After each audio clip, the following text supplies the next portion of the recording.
Assalamualaikum warahmatullahi wabarakatuh dan salam sejahtera. Semalam, ketua-ketua parti pembangkang termasuk Pakatan Harapan telah mengeluarkan kenyataan, mengulas kenyataan Perdana Menteri yang memberi beberapa pelawaan kepada pembangkang, termasuk status ketua pembangkang sama dengan Menteri Kanan.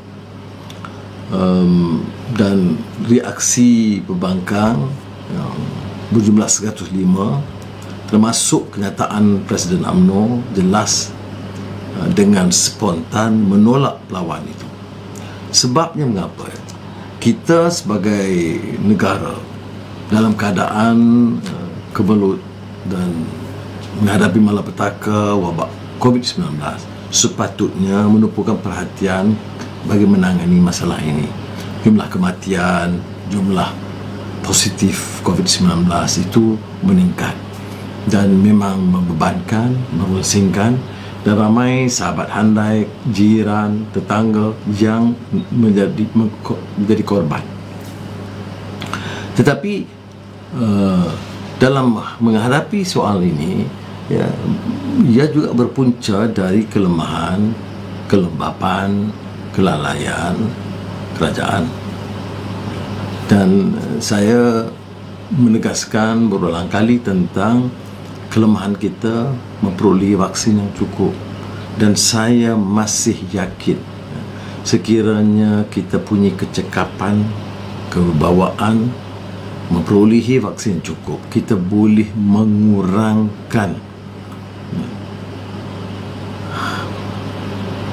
mangsa dan korban yang sungguh menyayat hati dan perasaan. Tetapi di antara sebab utama kita menolak ialah kerana kita menggunakan peruntukan perlembagaan 43(4) dalam kurungan 43(4). Jika Perdana Menteri hilang sokongan majoriti ahli Dewan Rakyat, melainkan atau kecuali atas permintaan Perdana Menteri kepada Yang di-Pertuan Agong memohon perkenaan untuk bubar Parlimen untuk mengadakan pilihan raya. Itu saja kecualinya. Perdana Menteri hendaklah meletak jawatan. Jadi maknanya dia ada dua pilihan, letak jawatan sekarang atau pergi kepada Agong minta mengusulkan ada pilihan raya, dan di situ Agong harus perkenan kalau ada atau menolak usul pilihan raya. Tapi pandangan umum kerana korban begitu banyak akan menolak. Jadi sekarang ini yang mengaku hilang majoriti itu Perdana Menteri sendiri. Bagaimana bila kata saya hilang majoriti? Maksudnya saya bukan Perdana Menteri lagi. Kemudian usul itu, usul ini, kemudian baru nak kata kita harus bekerjasama, ada bipartisan, nak harapkan dapat 2/3 kalau boleh. Saya tidak fikir suatu hal yang munasabah untuk kita beri pertimbangan. Suatu pencerahan yang bagi saya sangat menarik kerana rakyat umumnya tahu. Beberapa minggu lalu kita bincang peruntukan perlembagaan 1503 dalam kurungan tentang beberapa keputusan termasuk ordinan darurat yang memerlukan perkenan kepada Yang Maha Mulia di-Pertuan Agong. Sekarang kita bicara perkara 43(4). Sebab itu pendidikan mengenai hak asasi rakyat dan perlembagaan itu sangat penting yang kita utamakan, supaya jangan diserahkan kepada beberapa kodonnya orang pakar. Dan kadang-kadang pakar-pakar itu kalau ada kepentingan, dia boleh tafsiri sewenang-wenang ikut selera nafsu serakah mereka, apatah lagi kalau dijanji dengan kedudukan atau janji dengan kontrak dan sebagainya. Jadi pendidikan asas ini penting bagi saya. Jadi yang pertama, Perdana Menteri mengaku hilang majoriti, beliau harus meletakkan jawatan. Dan dalam keadaan begini tidak munasabah untuk kita memberi pertimbangan tentang apa-apa usul yang beliau kemukakan, kerana usul itu harus dikemukakan oleh Perdana Menteri yang baru. Yang kedua yang berkaitan dengan isu ini adalah kemelut politik yang menyentuh soal melanggar prinsip perlembagaan dan juga menimbulkan ketegangan dengan institusi diraja Kebahadulian Yang Maha Mulia di-Pertuan Agong, sehingga kan ada kebiadaban, ya, beberapa kenyataan. Satu, pelanggaran, ya, hukum dan tidak memperolehi perkenan yang di-Pertuan Agong, isu ordinan darurat, ya. Keduanya,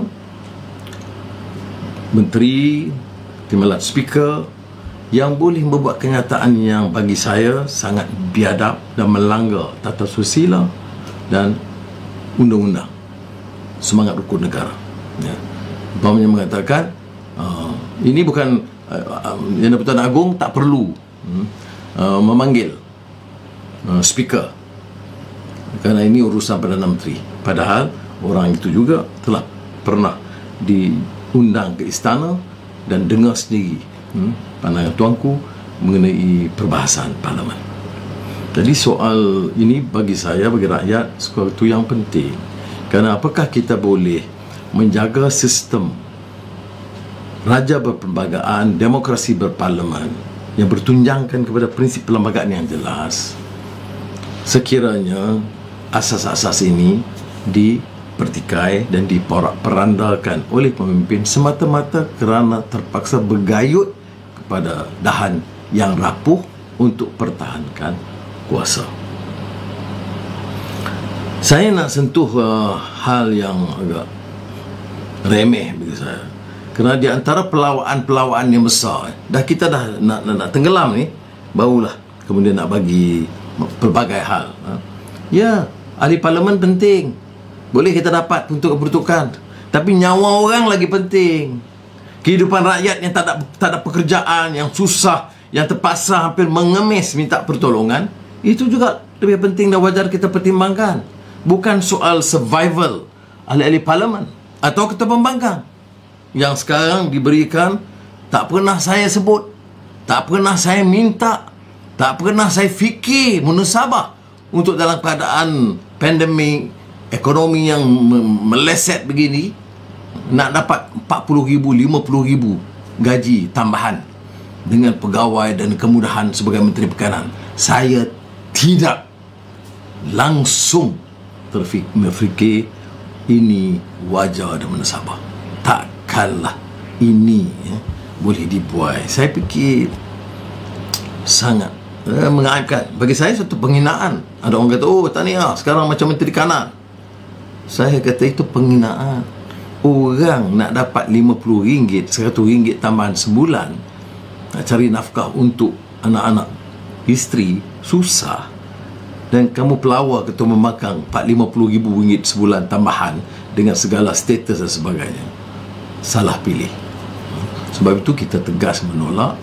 Dan malah saya agak orang Indonesia bilang kaget itu, terkejut sedikit bila ada pelawaan sebegitu.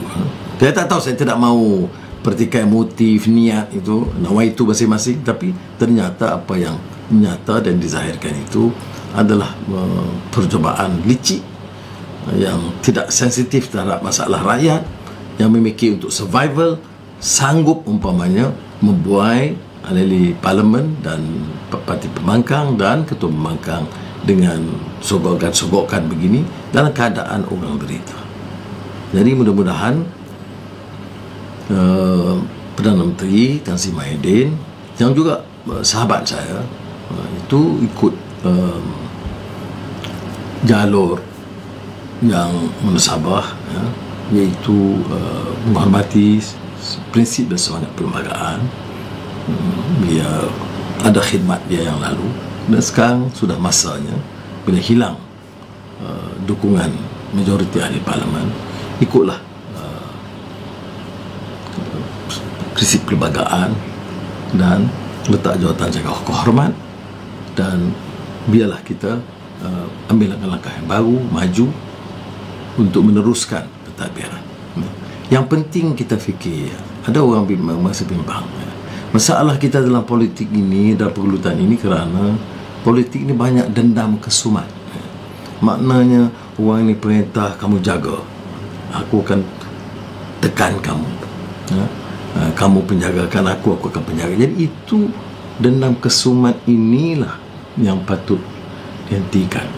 Maknanya pentadbiran baru ini harus sedia menyatakan bahawa kita harus bermula babak baru politik yang lebih waras dan politik yang tidak menggalakkan dasar atau tindakan berdasarkan dendam kesumat. Kemudian yang keduanya itu suatu pendirian atau politik yang terlalu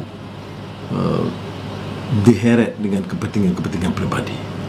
Sebaik siapa yang berkuasa, maka ada nafsu serakah untuk mengumpul kekayaan, keluarga, anak, menantu, dan ini berterusan. Keadaan ekonomi baik, ekonomi merudum, negara agak lumayan hidupnya ataupun susah, tapi kegelojohan untuk memunggah kekayaan secara haram, rasuah dan juga kepentingan pribadi melalui kontrak-kontrak yang tidak mensabar, itu mesti dihentikan. Jadi janganlah politik ini dinilai dari segi berapa upah dan berapa jumlah sogokan untuk menentukan darjat sokongan. Ialah politik baru ini politik yang cukup bermaruah. Mana kita kembali kepada prinsip-prinsip asas keluhuran perlembagaan, negara hukum. Negara hukum ini berbeda dengan hukum rimba. Negara hukum ini diikut peraturan undang-undang. Rimba ini siapa yang berkuasa. Kalau singa di hutan, maka dia menjadi jaguh yang boleh menekan semua yang lain, memaksa tunduk pada mereka. Jadi kita harap semangat silaturahim, memaafkan dan memulakan satu babak baru, dan dengan beristighfar, insafkan kelemahan kita masing-masing dan cuba memperbaiki supaya negara kita dapat diangkat darjat harakat martabatnya. Sebahagiannya menumpukan perhatian tentang menangani masalah COVID, sebagainya untuk mengangkat kedudukan ekonomi rakyat. Terima kasih. Wassalamualaikum warahmatullahi wabarakatuh.